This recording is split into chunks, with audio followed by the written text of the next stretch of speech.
Bon, si t'as cliqué sur cette vidéo, c'est que tu es dans le développement personnel ou alors t'es tombé dans le même piège que moi, alors écoute bien. Aujourd'hui les gars, il y a un piège dans le dev perso qui m'a touché personnellement et qui a touché des milliers voire des dizaines de milliers de jeunes.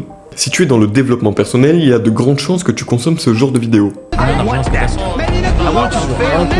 Tu vas sûrement me demander où est le problème, ça m'éduque, ça me motive, c'est beaucoup plus productif que regarder des bêtises sur TikTok. C'est justement ça le problème, avec cette consommation de ce style de vidéo, tu as l'impression de faire quelque chose de productif, d'avancer sur toi, de te développer. Alors tu en consommes encore et encore jusqu'au moment où tu te rends compte que tu n'as pas fait réellement grand chose de productif. Si tu regardes d'un point de vue extérieur, ça reste du divertissement. Tu es là en train de scroller sur ton téléphone comme tous les autres, juste pas le même contenu, mais le résultat est le même. Je trouve même que ce sujet, c'est le plus insidieux de tous les sujets de divertissement à part le SEXE. Tout simplement parce qu'en regardant ce genre de contenu, tu vas te dire que tu regardes du bon contenu, que tu es productif, donc tu vas justifier de manière positive ta consommation, ce qui va te pousser à continuer. Donc tu l'as compris, c'est un cercle vicieux qui va te pousser à consommer encore et encore, ce qui va juste retarder ton vrai passage à l'action. Personnellement, il y a 1 an, j'étais tombé dans ce genre de piège, je consommais ce genre de contenu, je pensais que c'était productif, alors j'en consommais encore et encore, jusqu'au jour où j'ai arrêté de me voiler la face et je me suis rendu compte que j'avais rien avancé. J'avais rien fait à part consommer.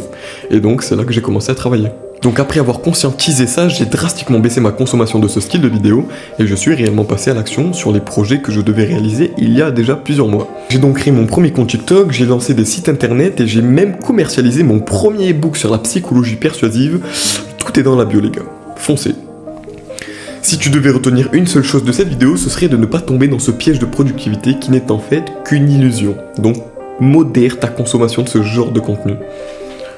Le deuxième piège du dev perso, il est tout aussi important, voire plus que le premier, c'est l'isolement social. Ceux qui prennent le développement personnel à la lettre vont se retrouver tout seuls. Je m'explique, si t'écoutes les gourous du dev perso qui te disent « Stop les réseaux sociaux, va faire des pompes, arrête de manger de la junk food, c'est de la gratification instantanée » ou encore « Arrête de sortir en soirée avec tes collègues et va taffer sur tes projets. » Oh, t'as 17 ans frère, t'as 17 ans. Tout ce que tu vas gagner en écoutant cela à la lettre, c'est le burn-out et la solitude. T'as 17 ans mon ref, t'as pas l'âge encore. Tu sais quoi, je vais donner un exemple, comme ça tu vas bien comprendre. Imaginons que tes amis t'invitent à leur soirée. La première fois, tu refuses. Ok, tu dois taffer sur ton projet, on va dire ça. Deuxième soirée, ils t'invitent, tu refuses. Troisième soirée, ils t'invitent, tu refuses. Encore et encore, parce que tu dois taffer sur ton projet. Un jour, tu ne vas pas comprendre pourquoi, ils ne t'inviteront plus du tout. Tout simplement parce qu'ils sauront déjà que tu ne viendras pas car tu es trop occupé. Ils vont s'éloigner car ils sauront que tu ne viendras jamais. Voilà comment tu t'isoles déjà.